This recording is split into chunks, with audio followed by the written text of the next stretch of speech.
Então, uma boa noite. Hoje é um prazer, certo? Estar aqui com Fernanda. Vamos conversar sobre um tema muito importante, que é o trauma transgeracional, né? Que é o trauma que a gente traz de uma geração à outra. Então, é um tema, acho, extremamente importante e atual quando a gente pensa na psicologia do trauma, né? E para esse bate-papo, hoje a gente tem aqui Fernanda Costa, que é psicóloga, psicoterapeuta biosistêmica e é especialista em trauma. E com muita honra eu digo que formada pelo IPS, certo? Então é muito agradável, certo? E muito bom saber que hoje, né, ela está aqui como treine no IPS, né? Para nós isso é muito gratificante, né? Ver o crescimento e a evolução das pessoas que passaram pelo IPS como aluno dentro das nossas formações.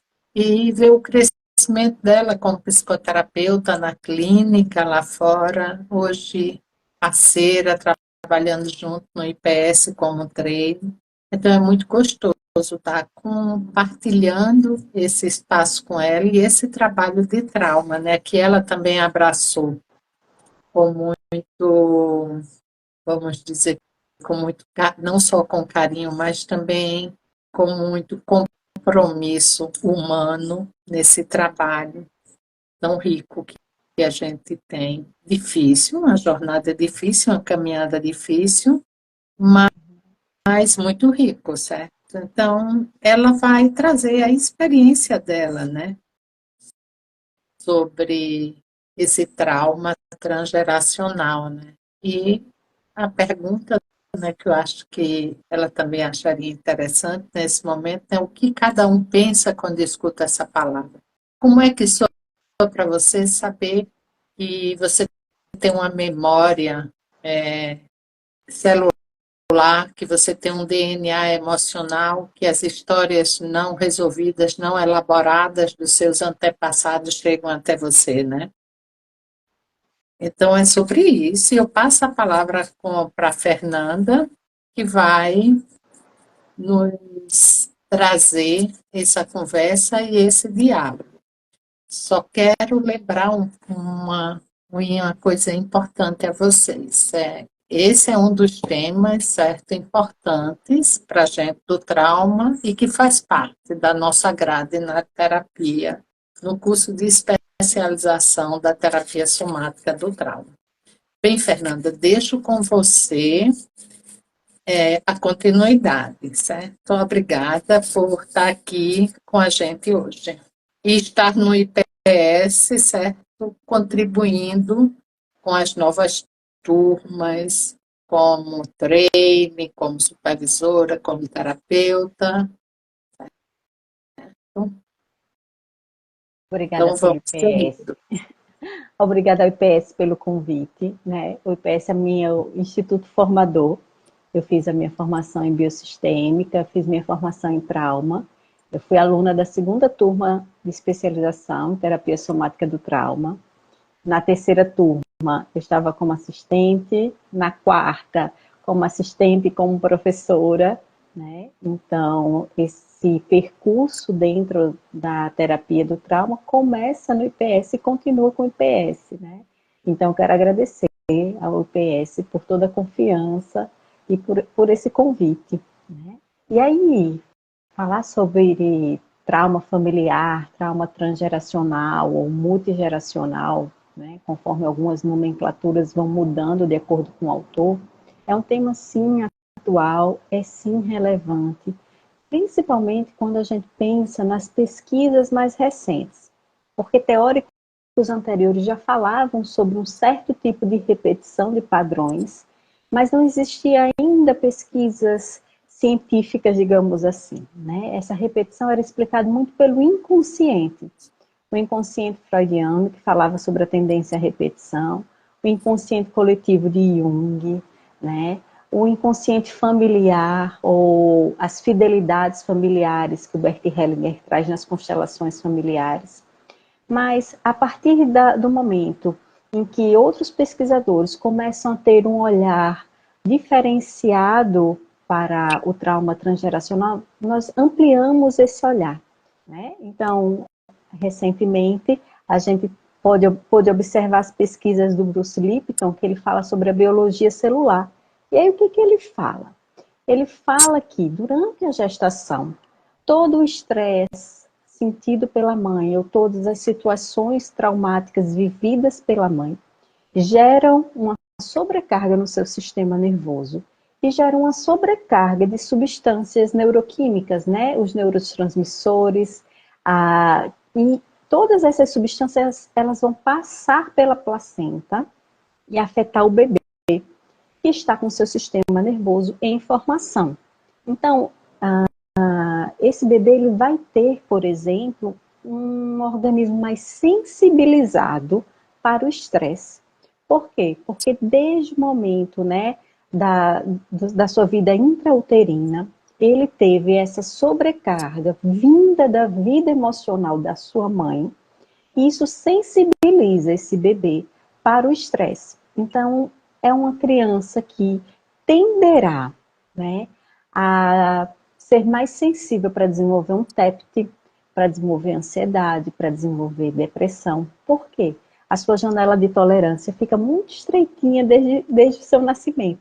Então, ele vai ter uma sensibilidade maior para lidar com as situações de estresse, devido à sobrecarga que recebeu ainda na vida intrauterina. Uma outra contribuição também muito interessante, né, é da epigenética. Em especial, as pesquisas da Raquel Yehuda, né, ela é uma professora de psiquiatria e de neurociência em Nova York, na Universidade de Monte Sinai, e ela fez uma pesquisa que começa muito com a vivência dela. Ela é descendente de judeus que sobreviveram ao Holocausto. E no bairro em que ela morava, tinham muitos judeus que tinham sobrevivido ao Holocausto, e ela tinha crescido com os seus descendentes. E aí, durante a residência dela de psiquiatria, ela foi se interessando, né, pela genética, pela epigenética, até que nas construções teóricas dela, ela decide estudar exatamente esse público com o qual ela cresceu, com o qual ela se desenvolveu, e que ela percebia que era um público que tendia a desenvolver muito mais TEPT do que pessoas que não tinham uma descendência judia naquele mesmo bairro. Uma coisa que começou a incomodar ela. Por que os judeus que sobreviveram ao Holocausto e seus filhos têm muito mais possibilidade de desenvolverem TEPT do que pessoas no mesmo bairro, com a mesma idade, com a mesma classe social, né, mas que não tem esse legado do trauma. Então, a partir daí, ela começou a fazer os estudos em epigenética, e o que ela descobriu? Ela descobriu algo muito parecido com outro estudioso, né, que há uma sensibilização do DNA, tá? E aí, essa sensibilização no DNA, ela é passada, né, para gerações seguintes. E essa sensibilização que existe no DNA das pessoas que sobreviveram ao Holocausto, e posteriormente a equipe dela também fez uma pesquisa com as mulheres e os filhos dessas mulheres que estavam grávidas durante o ataque às Torres Gêmeas, né? Essas mulheres que desenvolveram TEPT, seus filhos também desenvolveram TEPT, assim como os sobreviventes do Holocausto. Ela começou a observar que existe uma cadeia, né, um certo desencadeamento, uma certa sensibilização a partir da vivência dos pais. Não é que esses filhos ou esses netos de quem sobreviveu a essas grandes catástrofes necessariamente tenham que passar por uma grande catástrofe como os pais ou os avós, né? Mas eles podem desenvolver um TEPT devido às situações de ter pequeno, que seriam o estresse crônico dos traumas do desenvolvimento, ou um grande trauma, né, como um sequestro, um assalto, algo do tipo. Então, as pesquisas em epigenética, né, elas começam a desmistificar um pouco aquilo que a gente já sabia, mas a gente não conseguia explicar, muito além, né, da justificativa de que vinha do inconsciente, como é que se dá hoje essa transmissão, né, do trauma através das gerações. E aí a gente começa a juntar mais pecinhas nesse quebra-cabeça para a gente poder começar a entender como eu, mesmo sem ter passado por situações de trauma, posso começar a apresentar, a partir das minhas vivências, sintomas de trauma, de TEPT, no meu presente, no meu aqui e agora. Isso Então, que você essa... traz, isso que você traz é extremamente importante, né? Porque faz a gente olhar com muita atenção para os avanços que tem tido nos estudos com trauma. O que é que eu quero dizer com esses avanços? São esses estudos integrados, intercasados, certo? Onde a gente está entendendo cada vez mais que a psicologia precisa conversar com a biologia, certo? E a neurofisiologia tem muitas informações para nos dar e que nós, como psicólogos e como psicoterapeutas, temos muito, podemos receber muitos benefícios dessa união, certo? Dessas pesquisas casadas que estão tendo, e essa, eu diria, o que é que eu estou chamando de pesquisa casada? É essa possibilidade de conversa, certo? Entre a biologia, que não tem uma psicologia sem biologia, nem tem uma biologia sem psicologia. A gente está falando de um tempo de estudo e de entendimento onde a integração é essencial para que a gente possa ter mais recursos, encontrar mais recursos e saber melhor como tratar os traumas, certo? Que esse conhecimento nos possibilita também recursos terapêuticos no tratamento e poder ter um olhar, às vezes, para algumas situações, né, que o cliente nos apresenta, que antes a gente não sabia, como o exemplo que você trouxe, que instiga ela a fazer uma pesquisa. Por que essas pessoas têm TEP e os outros não? Então, ela foi olhar. Então, isso é importante porque esse entendimento faz com que a gente perceba que talvez aquela modalidade de tratamento anterior a esse entendimento, a gente entenda por que ela não funcionava. Porque ela estava olhando para uma outra questão. E ela não estava olhando para aonde estava essa, esse adoecimento, de onde ele vinha, certo? Então, compreender isso é entender, como você trouxe muito bem a questão da epigenética, da transmissão, é entender que a gente está trabalhando com memória implícita, né? Porque isso que você trouxe é antes da... não tem palavra, é inominável, é uma experiência inominável, porque ela não tem palavra, ela está nessa memória celular, ela está nessa memória corporal, não é isso? Isso. Tanto os traumas transgeracionais como os traumas que acontecem no momento intrauterino, né, na vida intrauterina, eles são anteriores às palavras, né? A gente vai conseguir organizar a nossa memória, organizar a nossa linguagem por volta de um ano e 8 meses, 2 anos aproximadamente. Antes disso, o nosso sistema nervoso ele não está completo, não está maduro, né? Para que a gente consiga organizar a memória como uma narrativa linear, com início, meio e fim, né? E também que a gente consiga narrar os fatos, porque a gente ainda não tem uma linguagem estruturada. Então, antes disso, a memória, ela é, digamos assim, primordialmente, né, uma memória corporal, uma memória implícita.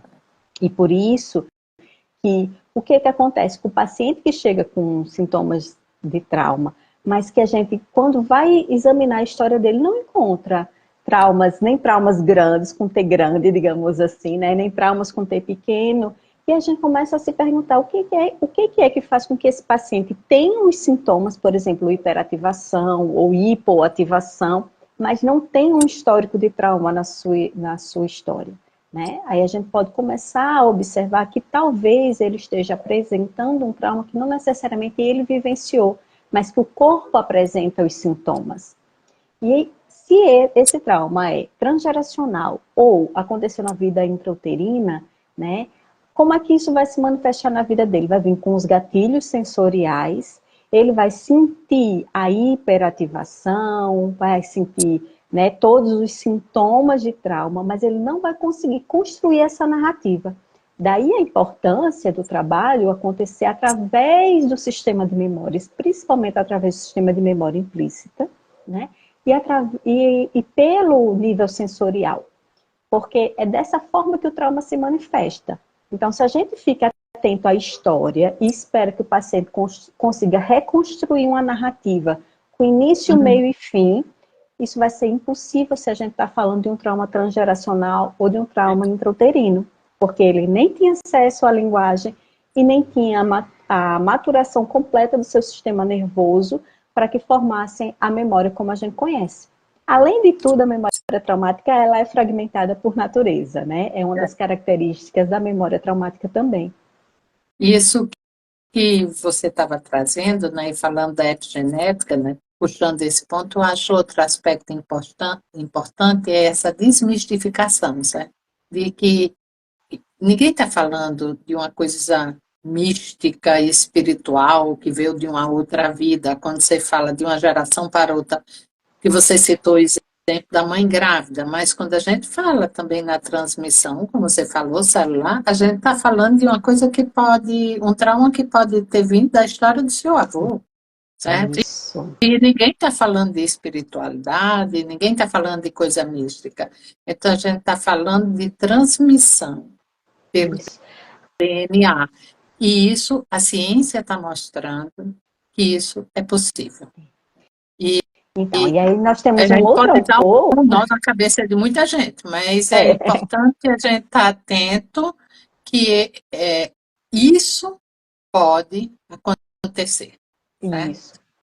E aí a gente tem um outro autor que colabora com isso, né? Que é o Olin, que ele vai falar que quando a nossa avó estava grávida de 5 meses, a partir do 5º mês de gestação do nosso pai ou da nossa mãe, né? Nossa avó grávida, por exemplo, da minha mãe, naquele feto de 5 meses da minha mãe, na barriga da minha avó, já haviam as células precursoras dos óvulos que um dia seriam fertilizados e dariam origem a mim e às minhas irmãs. Então, a história que vem acontecer, né, de um trauma com a minha avó, vai impactar na formação do sistema nervoso desse bebê que está na barriga dela, a partir do 5º mês, desde o início, né? A partir do 5º mês não, desde o início do bebê, mas a partir do 5º mês, nas células precursoras que vão dar origem a mim. Então, é como se essa memória molecular começasse a ficar registrada nessas células em que ainda nem é óvulo, que ainda nem é espermatozoide, que ainda vai ser óvulo, que ainda vai ser espermatozoide, que ainda vão ser fecundados, né? Mas que já fica esse registro. Então, o que acontece a partir do 5º mês de gestação fica registrado no corpo da gestante, no corpo do feto e nas células que vão dar origem aos filhos, à 3ª geração. Por isso que hoje a gente fala em 3 gerações, né?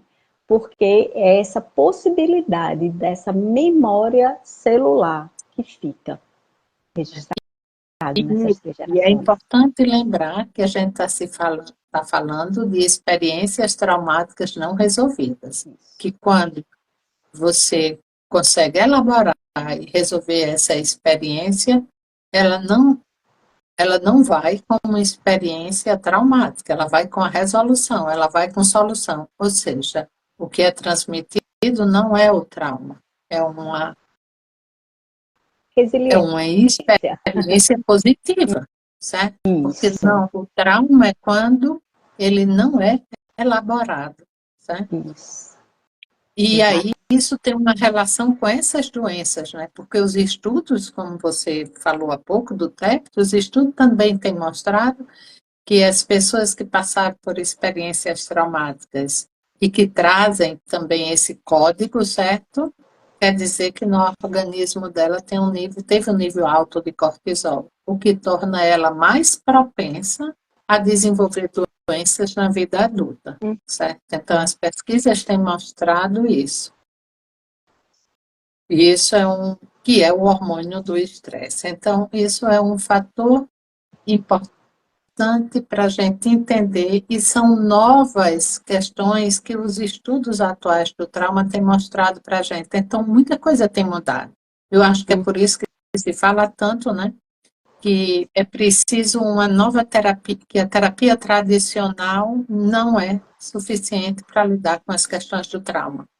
Porque se vê que o trauma, ele precisa ser olhado por uma ótica do corpo, por uma ótica somática, exatamente pelo que Fernanda falou há pouco, de todas as memórias sensoriais. Mas como você vê essa frase, Fernanda, na sua experiência, depois de tudo que você estudou e que você vem trabalhando sobre o trauma, né?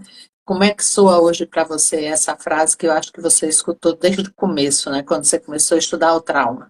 A terapia tradicional não abarca, certo, para o trauma. Como é que você escuta isso hoje? Como é que isso ficou, vamos dizer, ficou dentro de você, certo?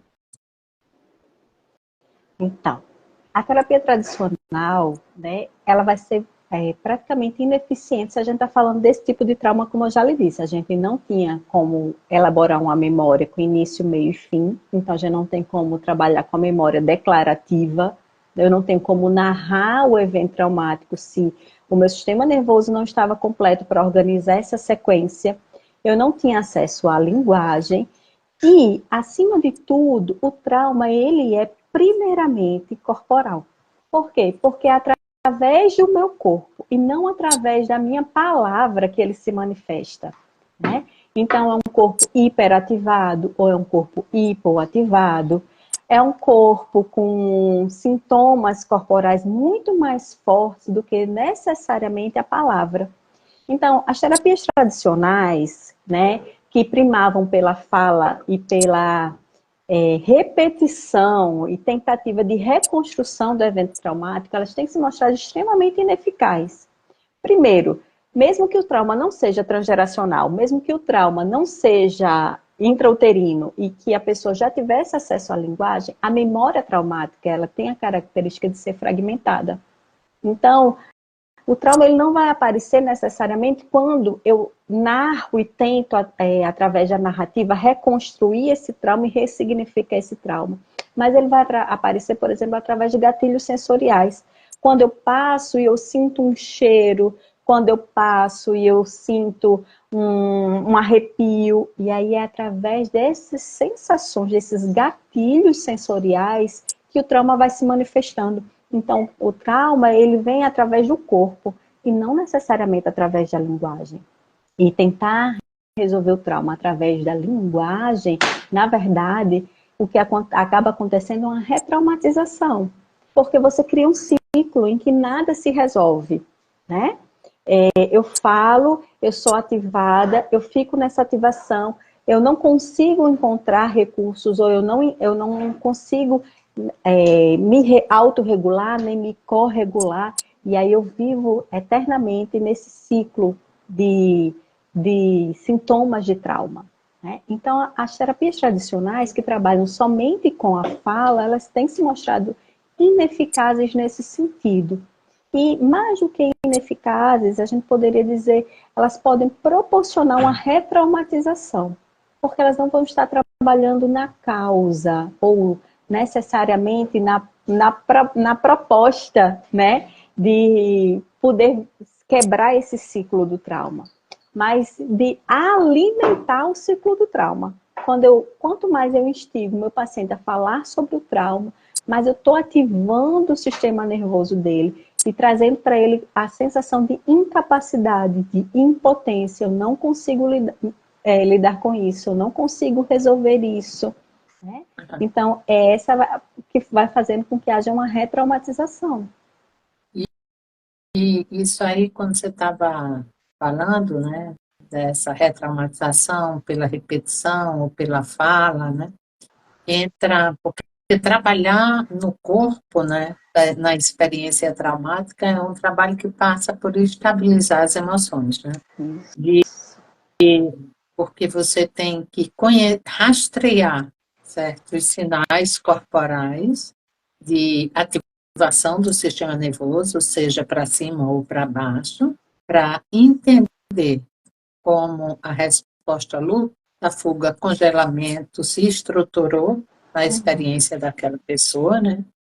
E outra coisa importante é entender, né, que o trauma não é, que a experiência do trauma que Fernanda falou, que é uma memória implícita. Quando a gente está falando de memória implícita, a gente está falando de uma coisa que não está na memória consciente, na memória explícita, declarativa, autobiográfica, certo? Que nomeia você, o contexto, a história factual, que lembra no dia 16 de janeiro, certo? Eu caí e tomei um susto muito grande e minha perna quebrou e eu chorei muito. Então, essa é uma memória explícita, né? Que ele coloca no tempo, ele coloca no espaço. Tem um fato de um evento, você se lembra do fato, você consegue descrever o fato e consegue se colocar dentro do fato com sua emoção, certo? Então, isso é uma memória explícita e que constitui, que lhe forma, certo? Que você está ligada a ela. A memória implícita, ela não tem esse registro, certo? Ela não tem um lugar, vamos dizer, um lugar no hipocampo que você puxa. E falar disso, né, só uma coisinha para dentro que você trouxe, né? A gente está falando de algo não consciente, mas a gente não está falando do inconsciente dentro da literatura freudiana, que está falando de um conteúdo reprimido, negado. Então, essa memória implícita da experiência traumática não é uma memória reprimida. E, às vezes, esse é o segundo nó que, às vezes, dá na mente da gente, quando a gente começa a estudar o trauma, poder entender o que é que a gente está falando quando está falando de não consciente, certo? De algo que não é lembrado, que faz com que a gente repita padrões, né? De comportamento, de atitudes ou de reações, fazendo parte desse sistema, né? E na memória transgeracional, isso pode vir através de hábitos, né? Que são padrões familiares que são repetidos e que não são nem falados, né? Mas que a família vai passando automaticamente, né? Às vezes alguém diz, fulano age, parece com o avô, e ele nem conheceu o avô. Isso a gente está falando de DNA, não é isso? Então a gente está falando que você herdou um hábito, um comportamento parecido com o seu avô sem ter conhecido, o jeito de sentar, o jeito de falar, né? O jeito de responder às emoções. Então, quando a gente diz responde com o mesmo temperamento do avô, parece até que viveu com o avô. O que é que você está falando? Você está falando dessa memória celular. E é através dela que a experiência traumática é transmitida. Não é isso? Porque, olha só, eu vou trazer um exemplo muito conhecido no Brasil, né? Vamos ilustrar, tá? Olha só. Se, por exemplo, o meu avô viveu a ditadura militar, e aí ele sofreu lá uma perseguição, uma prisão, e isso deixou sequelas de trauma no sistema nervoso dele. Ele pode passar isso, tanto como a gente falou, pela epigenética, né? Pelas células as células do espermatozoide, meu Deus, quase que não saiu o nome, né? Mas também pelo comportamento, porque uma pessoa que viveu uma situação como essa, de prisão, de tortura, de isolamento, muitos foram mandados para outros países, eles podem desenvolver um TEPT.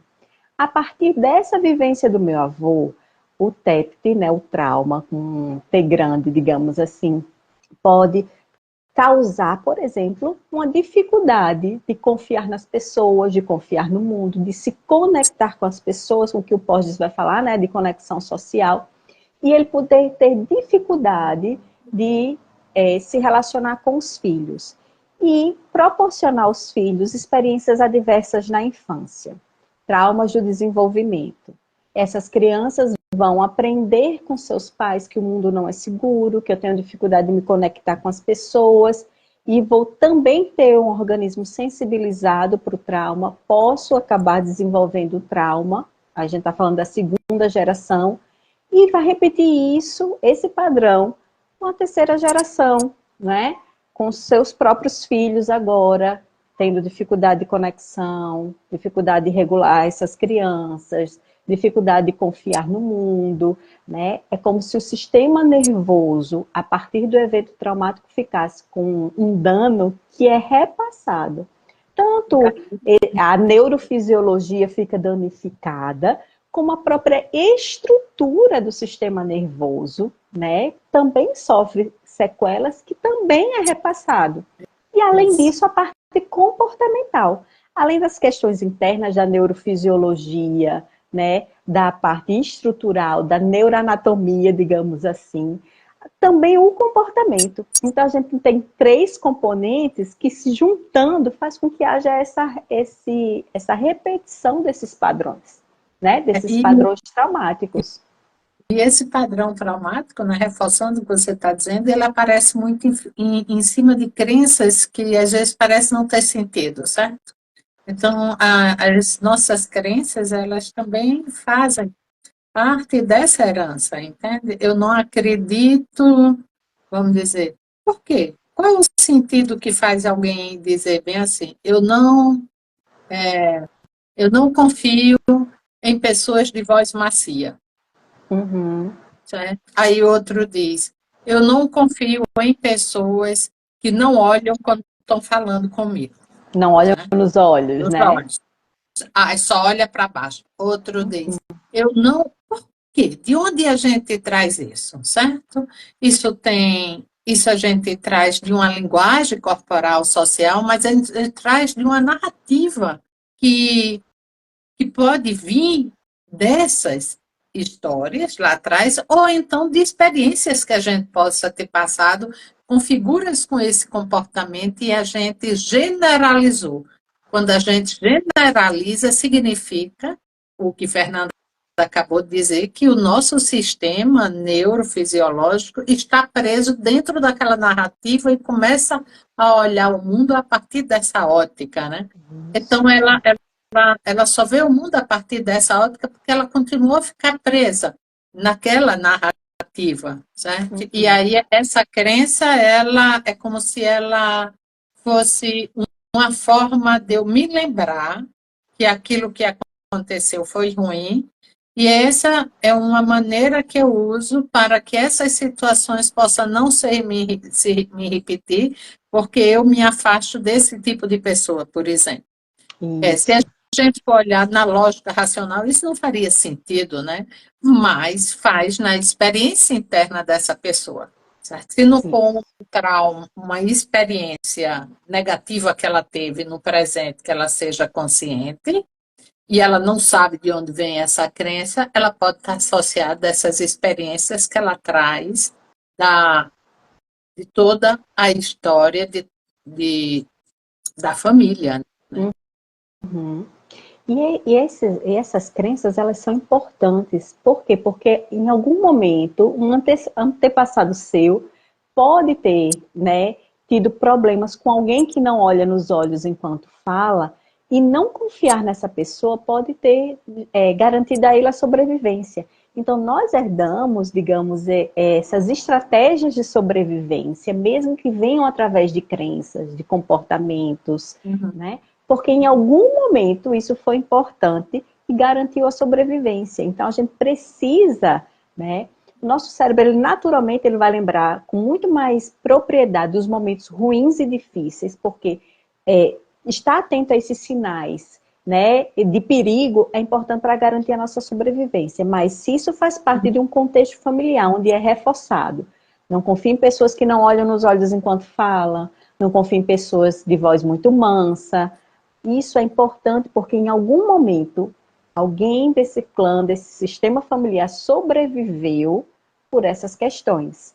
E aí você Outra acaba, coisa, né, você acaba introjetando essas crenças porque o seu sistema, lembra que o seu sistema nervoso também está danificado pelo TEPT que você herdou, né? Então você também precisa tem, dessa instrução. e também tem crenças em forma de comportamento, né? Tem pessoas que, vamos dizer, mora sozinha, certo? Mas se você entra na despensa da casa dela, você pensa que mora 10 pessoas com ela, né? É como se ela tivesse esperando uma falta, uma escassez de alimento. E se você for ver na história dela, ela não passou por nenhuma experiência de fome, nem passou por um período de isolamento, que teve que armazenar alimento, mas ela tem, se ela não tiver isso, ela fica insegura, ela fica com medo, ela entra em ansiedade, como se, como se fosse um grande pânico. Então, quando isso acontece nessa dimensão, sem nenhum histórico, a gente precisa olhar para esse lado de o que mantém ela presa nesse funcionamento desse sistema. Então, é a gente entender esses viés, Uhum. não é isso, Fernanda? Isso. Né? E aí, mais uma vez, não é? Isso só mostra o quê? Que algumas vezes, né, o comportamento ele vai estar trazendo apenas o sintoma do TET. Né? E, na verdade, o foco não é por que ela armazena, mas qual é a mensagem que ela aprendeu, né? Que ela herdou sobre sobrevivência. Como o sistema nervoso dela lê o mundo se ela não tiver todo aquele estoque de comida? É de insegurança, é de perigo, né? Então, esse estoque todo de comida é importante para que eu minimamente consiga me organizar e sair da sensação de perigo. Que poderia ser outra coisa, poderia ser as compulsões, por exemplo, né? Algumas pessoas acabam desenvolvendo compulsões, né? Outras pessoas acabam desenvolvendo ansiedade ou depressão. Então, o sintoma que às vezes aparece para a gente no consultório, né? Eu estou vendo as pessoas que estão entrando aqui, eu vejo que a maioria que está nesse momento são psicólogos, né? Então, o sintoma que aparece para a gente no consultório, muitas vezes, não é a origem, né? A ansiedade não é a origem, a compulsão não é a origem, a depressão não é a origem está no trauma. E às vezes o trauma nem está na história da pessoa, está nas pessoas que antecederam a ela, no avô, na mãe. E aí todas essas pesquisas que eu inicio a live falando, né, do Lipton, da Yehuda, do Wolin, elas estão aí para mostrar isso, que às vezes o trauma nem aconteceu na sua vida, mas os seus comportamentos, as suas crenças e a desregulação do seu sistema nervoso está acontecendo porque você herdou esse trauma. Né? A desregulação do sistema nervoso é também uma fonte importante no trabalho com trauma. Não é uma experiência no seu corpo, no aqui e agora, mas é uma experiência do que o seu corpo traz, certo, da sua família. Fernanda, alguém fez uma pergunta aqui, certo, que eu fui olhar, e que quais são as etapas de elaboração do trauma. Então, o que eu diria para deixa eu ver, deixa eu me lembrar aqui, deixa eu dar uma olhadinha, quem foi que perguntou, foi Mara. Mara. Olha, Mara, essa daí eu diria que é uma pergunta muito boa e que eu lhe respondo domingo, se você estiver conosco na nossa Masterclass, certo? que vamos ter sobre o trauma, que fala um tema importante, que essa sua pergunta cai muito no nosso Masterclass, que o nosso Masterclass é sobre o poder curador da relação terapêutica. Então, pensar o que seria a etapa de elaboração do trauma, né? Como seria tratar, cuidar desse trauma em direção à solução, sabe? Essa é a Então, é uma pergunta de pergunta milhões, né? é de milhões, de milhões. Ela fica guardada para domingo, viu? Às 19 horas. Essa Masterclass é uma aula gratuita, certo? Vai ser ao vivo, online, ela vai ser interativa, como a gente sempre faz, que a gente gosta desse diálogo, dessa troca que é rica. Ela faz parte da especialização em terapia somática do trauma. Para mais informações, tanto sobre a Masterclass como sobre a especialização, você pode acessar o link da bio IPS_RN, ok? Então, sobre isso, mas antes de seguir, eu estou vendo que tem pessoas conhecidas e queridas, pessoas que fazia tempo que a gente não via, como a Elisandro, que eu vi aqui, a Eliana entrou, Ana Tereza, Geisa, muito bom ter vocês aqui compartilhando. Então, temos alguns alunos, ex-alunos, todos psicoterapeutas. Aluno é o hábito da gente falar, tá certo? Mas todos são psicoterapeutas formados, treinados. Alguns já trabalham com trauma, outros estão começando a trabalhar dentro disso. E aí você pode dizer, mas todo o problema psíquico, né, um problema traumático, ok, vamos pensar. Então, pensar em trauma é pensar nas várias formas que o trauma pode afetar a nossa vida e o que é que a gente está falando, de que tipos de trauma a gente está se referindo, né? Um trauma que a gente traz. Isso é uma pergunta de milhões, diga aí, Fernanda. Olha só, Passo para você agora. se a gente imagina que o trauma pode vir de gerações anteriores a você e que você herda pela neuroanatomia do cérebro, você herda pela neurofisiologia do cérebro, e você herda pelo comportamento e crenças dos seus antepassados. Que o trauma ele pode vir de experiências adversas na infância, que seria situações de abuso, de negligência, de dependência, por exemplo, dependência química dos pais, e que também a gente pode ter traumas do desenvolvimento, né, que vai vir do vínculo, da formação do vínculo, um vínculo ambivalente, um vínculo ansioso. Então, tudo isso sensibiliza, sim, o seu sistema nervoso para que você venha apresentar os sintomas de trauma, né? E Então, tem os tudo traumas é trauma? únicos, né? Não, mas muita coisa é trauma. E outras Sim, coisas é importante a gente diferenciar o que é trauma do que é estresse, certo? E lembrar que existe o trauma único. O que é que a gente está falando de um trauma único? De um único episódio. Vamos dizer, eu sofro um trauma que a gente pode estar muito vulnerável na sociedade que a gente vive hoje, certo? Eu sofro um sequestro.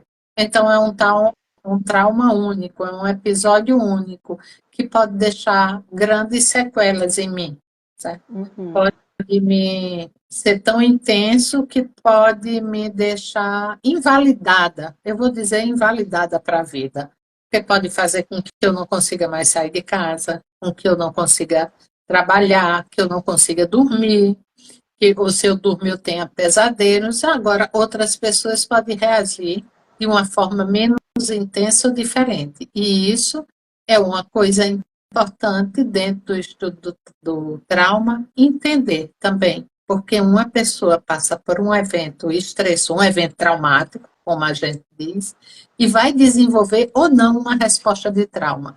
Escute isso, que essa frase é importante. Eu passo por um evento traumático e posso ter ou não uma resposta traumática. uhum. Essa é uma coisa importante para a gente entender e aprender não só a diferenciar teoricamente, mas a diferenciar na clínica, na prática diária.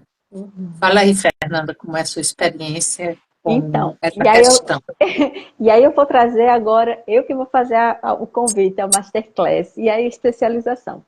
Primeiro, para entender todo esse processo de cura de trauma, essa é a pergunta de milhões, porque isso requer um estudo que vai sendo em etapas, para você entender, porque acontece em várias etapas. Então, você precisa se apropriar, né, e se capacitar em todas essas etapas. Daí a especialização. Mas, em especial, a Masterclass, lembra que eu falava que quem passa por situações de trauma ou de estresse crônico, passa a ver o mundo como um lugar perigoso, um lugar inseguro, e aprendo que pessoas não são confiáveis, que pessoas são perigosas. E aí, quando Patrícia traz essa Masterclass que fala sobre relação terapêutica, é porque através da relação terapêutica teremos um passo importante, né? A relação terapêutica poderia ser como uma espécie de incubadora, onde pode começar a ser feito, né, a ressignificação, digamos assim, dessa relação com as pessoas e com o mundo, né? Numa perspectiva de que, através da relação terapêutica, um passo importante no trabalho com o trauma pode ser dado através dessa relação. Alguém fez Que bom! Não, que bom, Valéria, que você está dizendo que vai ter que assistir essa Masterclass. Será muito bem-vinda. Podemos conversar muito. Fico feliz que você teve esse insight. Valéria é uma amiga muito querida. A pergunta para você é Juliana, certo? Está perguntando, está dizendo que ela trabalha com trauma infantil. Não, ela trabalha com trauma infantil. E como ela pode distinguir isso, pode distinguir o trauma transgeracional no trabalho. Eu estou entendendo que ela trabalha com criança. É isso, Juliana? Que você está se referindo quando você fala que trabalha com trauma infantil? Você está falando que trabalha com crianças? Enquanto ela E aí tem outra organiza isso, pergunta. isso. Bem, a próxima pergunta é: o burnout causado pelo trabalho pode se constituir num trauma? O burnout pode ser a resposta de situações ou de estresse crônico ou de trauma. Ele já é uma resposta de um evento traumático. Ou de uma situação de estresse crônico. Né? Entendeu? Pode não ter acontecido um trauma, como Patrícia traz, de um T grande, de um evento traumático grande, um sequestro, um assalto.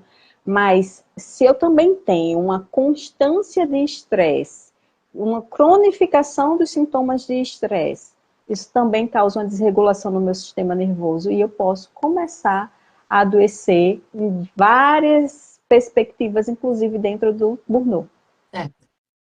Isso que, essa sua pergunta, Juliana respondeu aqui, chegamos já, Juliana, na sua pergunta. Essa questão que você traz aqui, Simone, né? Da questão do burnout, né? Eu já atendi mais de uma pessoa que passou por essa experiência, certo? E que foi afastada do trabalho. E que desenvolveu problemas muito graves na saúde dela, certo? Tanto um que desenvolveu depressão grave e um outro que desenvolveu um quadro com, com a resposta, vamos dizer, no diagnóstico dele, certo? Que seria um quadro esquizofrênico com alucinações e delírios decorrentes do burnout. E aí vamos olhar isso com cuidado. Respostas diferentes. Um se desorganizou mais psiquicamente, porque psiquicamente ele era mais vulnerável, e tinha uma vulnerabilidade, ele passou por um evento único no trabalho, em termos de perseguição. E isso ativou, certo, o sistema dele de defesa, que entrou em caos. Aí se desorganizou dessa maneira. Então, a gente pode dizer que a resposta dele dentro desse diagnóstico, né, dado pelo DSM, está mais ligada a uma resposta traumática do que a isso. Hoje os estudos como Bessel, por acaso, por exemplo, né, por acaso não, desculpe, por exemplo, ele fala muitas vezes que muitos dos diagnósticos de TDAH, os diagnósticos de comportamento agressivo opositor no adolescente, como também diagnósticos de esquizofrenia ou borderline, muitas vezes são, na verdade, um transtorno de trauma do desenvolvimento.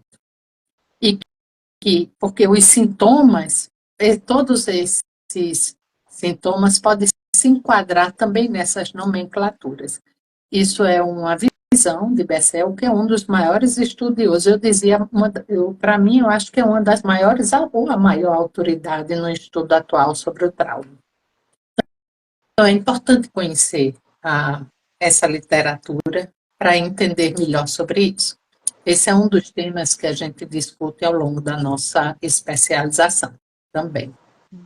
Mas vamos a Juliana, viu, Fernanda? Vou passar aí para você. Ela acabou Então, Juliana. A pergunta dela não é que ela trabalha com trauma, ela está falando como diferenciar o trauma da infância do trauma transgeracional. A primeira é trabalho com o trauma infantil, como distinguir o trauma geracional, né? Isso, aí depois ela completa. Ai, peraí. Depois ela completa. Não, trauma gerado na infância. Isso. Ela não é que ela trabalhasse com trauma da infância, ela quer saber como diferenciar o trauma na infância do trauma transgeracional. O trauma na infância, ele vai ter uma fonte acontecendo na infância, né? Pode ser abuso, pode ser negligência, pode ser uma situação. O trauma transgeracional é, como eu dizia no início da live, é aquele paciente que você pega e quando você faz, por exemplo, a anamnese dessa criança, ela tem os sintomas de trauma, mas na história dela não tem necessariamente eventos traumáticos. Ou seja, então não tem abandono, não tem negligência, não tem situações, por exemplo, de uso de droga por parte dos pais, não houve uma separação com alienação parental, por exemplo. Então, são aqueles pacientes que quando você faz a entrevista, ou você faz a anamnese, principalmente criança que a gente faz a anamnese bonitinha, né? Não, os sintomas são desproporcionais, digamos assim, à história. A história, assim, é uma história que se organiza, mas os sintomas são estranhos. Então, aí a gente pode parar e pensar, por que essa criança ou esse adolescente tem sintomas tão fortes de trauma, ou mesmo esse adulto, né? Tem sintomas tão fortes de trauma se a história dele não apresenta indícios, né, de trauma. Então, o trauma transgeracional é isso. É um trauma que não aconteceu na minha história, aconteceu lá atrás, mas que eu apresento no meu comportamento os sintomas dele. E que a gente pode ir para a primeira pergunta, né, Fernanda? Como foi essa gestação? Porque como Fernanda começou a falar no início da live, às vezes o trauma transgeracional, ele muitas vezes é um trauma que acontece no período gestacional por alguma situação difícil que essa mãe passe, que não tem a ver com não desejar a gravidez, mas por uma situação difícil que ela passe. Às vezes, né? Pode ser externa, pode ser um assalto, pode ser um acidente no trânsito, quando ela está grávida, pode ser uma morte violenta de alguém muito importante e que isso cause um impacto emocional muito forte e que ela não conseguiu elaborar nem resolver. Certo? E se não tem aí, é quando você vai um pouco mais atrás, certo? Como é a história dessa família? E aí a gente começa a fazer uma anamnese hoje, né, Fernanda, que não é uma anamnese não é uma anamnese tradicional, né? O que é que você sabe da história dos seus pais antes deles se conhecerem?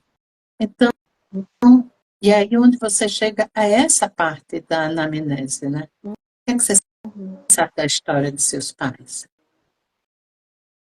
O que você sabe, inclusive, né, da história da sua família, dos seus avós, né? Às vezes a gente vai numa geração anterior e talvez não tenha uma resposta. Como é que é ir mais um pouquinho? Né? Isso aí que Fernanda trouxe é uma coisa interessante. Essa semana eu estava conversando fui visitar uma prima, né? Na verdade, é prima legítima da minha mãe.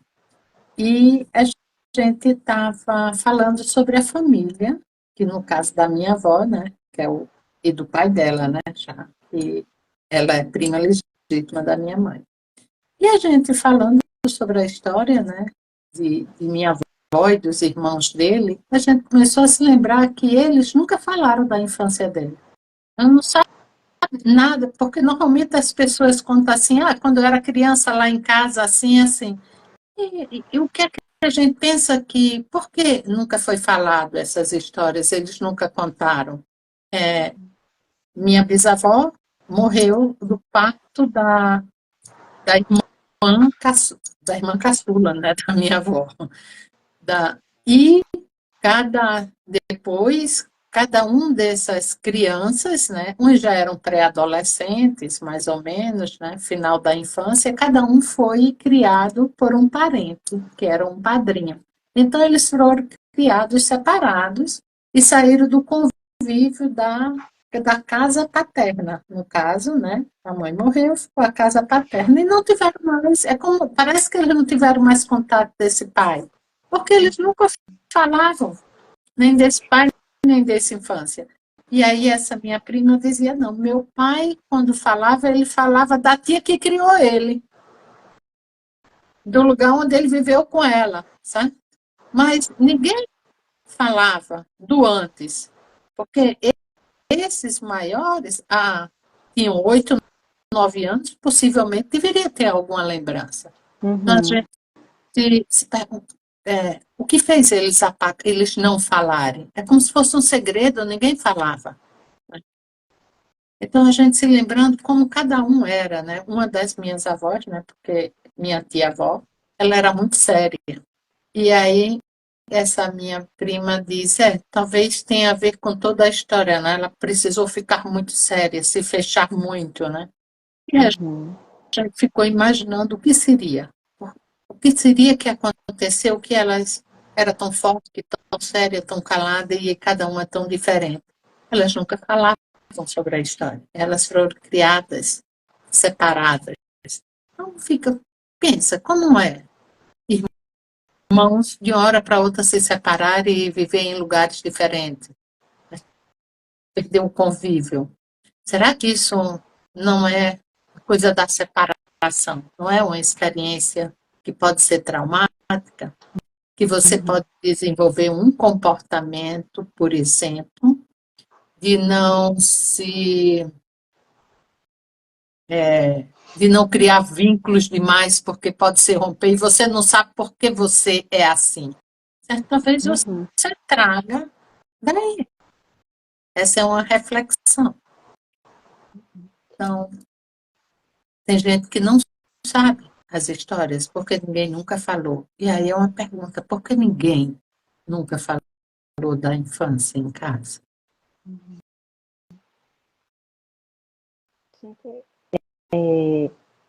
Falo mais uma vez, né?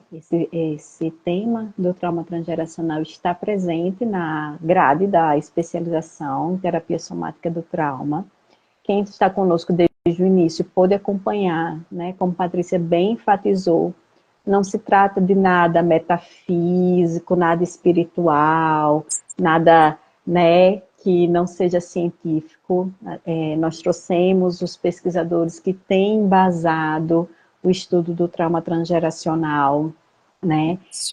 E além disso, quando a gente fala que o trauma ele se manifesta no corpo, nós vamos ter aí a grande pesquisa, né, da teoria polivagal do Steven Porges, né? Porque se o trauma vai estar na Masterclass também. O trauma não acontece comigo, mas os sintomas eles acontecem no aqui e agora do meu corpo, do meu sistema nervoso. Então o Porges vai trazer a contribuição da teoria polivagal.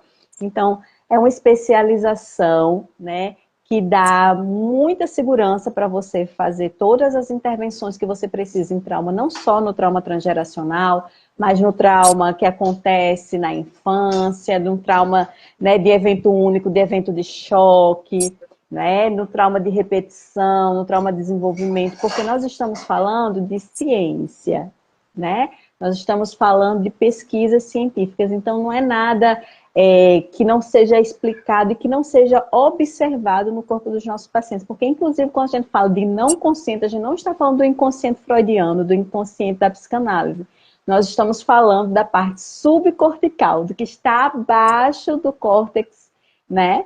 Do que está fora da razão, mas nós estamos falando de áreas de funcionamento do nosso cérebro. Então, até o conceito, né, de não consciente é algo que é palpável, tangível. E essa especialização dá muita segurança para você, enquanto terapeuta, como psicólogo, para você poder fazer as intervenções com o seu paciente. Porque, volto a dizer, não é algo que fica no campo, né, do abstrato. É algo que acontece no corpo do seu paciente, no sistema nervoso do seu paciente, no sistema neuroendócrino do seu paciente, e que você aprende a rastrear, que você aprende a regular, e que através de várias etapas, que alguém perguntou aí quais são as etapas, são várias as etapas, né, mas que as intervenções acontecem nesse sistema nervoso, você vai ver a possibilidade, sim, né, digamos assim, dessa cura do trauma, né, acontecendo, porque não é algo, né, abstrato, algo espiritual nesse sentido, né? É algo que é muito embasado, muito científico e que faz muita diferença, tá? Eu estou falando isso porque mudou a minha vida como psicóloga, né? É uma percepção diferente de como esses fenômenos acontecem e uma segurança que lhe dá em fazer as intervenções. Você fica muito mais segura em fazer as suas intervenções, porque você sabe exatamente o que está acontecendo ali na sua frente. Se está havendo, por exemplo, uma hiperativação do simpático, né? Uma hipoativação, quais são os sintomas de como isso acontece, vocês vão ver isso na Masterclass com Patrícia, vão ver isso ao longo da especialização, né? Então, é uma oportunidade que Patrícia está dando, certo?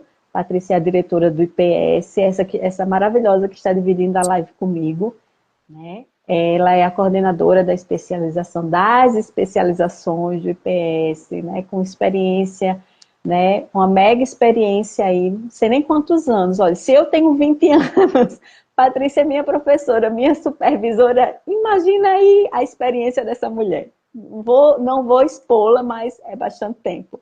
Então, assim, com muita experiência, e aí que vai estar dando a oportunidade de vocês entrarem nessa Masterclass, assistirem, aprenderem sobre trauma, sobre relação terapêutica, sobre a possibilidade de cura que existe na relação terapêutica, né? Basta apenas fazer a inscrição, né? É 0800, como a gente costuma dizer aqui. Respondendo aí, são quase 40 anos de clínica, certo? Não chegou aos 40 anos, não, ainda não, quando chegava vou comemorar. Mas eu acho que tá na hora, né, da gente se despedir de vocês, né, agradecer a presença de quem pôde estar aqui conosco e as pessoas que entraram agora ao final.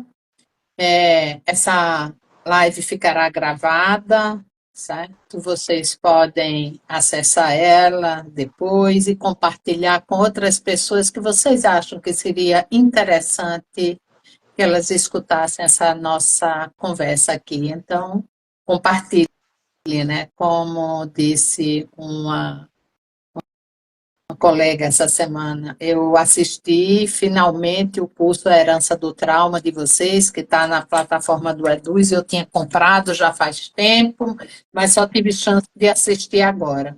Amei, Ana Patrícia, e compartilhei para uma amiga minha, porque coisas boas a gente deve compartilhar. Então, eu estou compartilhando a fala dela e a gente fica muito feliz em saber que a gente está podendo dar essa contribuição e ajudando as pessoas a transformar a vida pessoal delas e a vida profissional. Porque é importante a gente saber que a jornada do psicoterapeuta não é uma jornada só de transformação profissional, é uma jornada de transformação pessoal, porque é preciso a gente conhecer as profundezas da nossa alma, né? E conhecer a nossa sombra, né? para poder deixar que nossa luz brilhe melhor como ser humano e como psicoterapeuta. E nós que fazemos o IPS ficamos muito felizes quando a gente vê que as pessoas têm crescido com esse processo e que a vida profissional delas tem melhorado, certo? Eu fico feliz porque eu percebo que o que aconteceu na minha vida profissional não só aconteceu comigo, está acontecendo com outras pessoas. É, a, a, hoje eu percebo, né, que eu tenho muito mais recurso, não sei se essa é exatamente a palavra, para ajudar as pessoas que me procuram, que antes eu não tinha. À medida que eu comecei a entender e estudar o trauma, como isso fez uma diferença na minha prática clínica e me deu mais possibilidade de ajudar as pessoas. E há um tempo atrás, uma ex-cliente me disse escreveu para mim, mas uma frase que ela trouxe que eu achei muito importante. Eu sou muito grata, porque eu aprendi com você de que aquilo que as pessoas diziam que eu era problemática e complicada, eu entendi que eu não sou complicada, certo? Eu tinha algumas dores profundas que foram tratadas. E obrigado por você me ensinar que eu sei, eu mesma, é muito bom. E isso não é ser complicado. Então, escutar isso para mim, isso é cura, certo? É o caminho trilhado onde a pessoa começa a entender que para estar no mundo e estar saudável não significa que ela tem que agradar o universo, certo? Mas que ela pode começar a ficar em paz com quem ela é e podendo entender e porque ela começa a saber lidar com as respostas emocionais no dia a dia. Então, isso é que me faz seguir com essa especialização, né? Lutando e acreditando por isso, porque se eu pude mudar e transformar minha vida pessoal e ajudar algumas pessoas a melhorar a vida dela, quanto mais terapeuta estiver formado com esse olhar, mais pessoas a gente pode transformar, tá? Então, porque a gente tem mais gente catando estrelas no mar, certo? Então, a gente está fazendo uma diferença na vida de muito mais pessoas na hora que tem mais terapeutas treinados e habilitados a lidar com isso. Então, é acreditando nisso que nós, do IPS, seguimos com essa especialização, né, em terapia somática do trauma. Para quem não sabe, essa não é nossa primeira turma, né? É um curso que vem se desenvolvendo ao longo de anos e que consolidou um formato. E que estamos na quinta turma agora, com o formato consolidado, e sempre a gente está buscando se desenvolver mais, todos nós, como professores do IPS, certo? Sempre estamos nos formando, fazendo terapia, fazendo cursos fora, para que a gente se desenvolva mais como pessoa, como ser humano e como profissional. Então, lembre-se que a Masterclass é domingo, às 19 horas, e mais informações, não só sobre a Masterclass, mas sobre a especialização, vocês podem encontrar no link da bio, IPS_RN, certo? E é um prazer, Fernanda, estar aqui com você, é um prazer ter você trabalhando junto com a gente, contribuindo, buscando esse crescimento junto e ajudando outras pessoas também. Então, estou muito feliz com a presença de todos. Muito obrigado, certo? A todos que estiveram aqui essa noite. E a você, Fernanda, por estar compartilhando também o seu conhecimento e a sua experiência com esse público. Obrigada, Ana Patrícia, obrigada ao IPS, né, todos os professores, né, as pessoas que fazem parte do IPS, que estão aqui nos bastidores, Tereza, Geisa, seu Guilherme, a Lina, né, obrigada a todos que fazem parte do IPS, né? Nós que estamos aqui na frente das câmeras, mas também todos que estão por trás das câmeras e que permitem, né, que esses cursos, que essa especialização aconteça.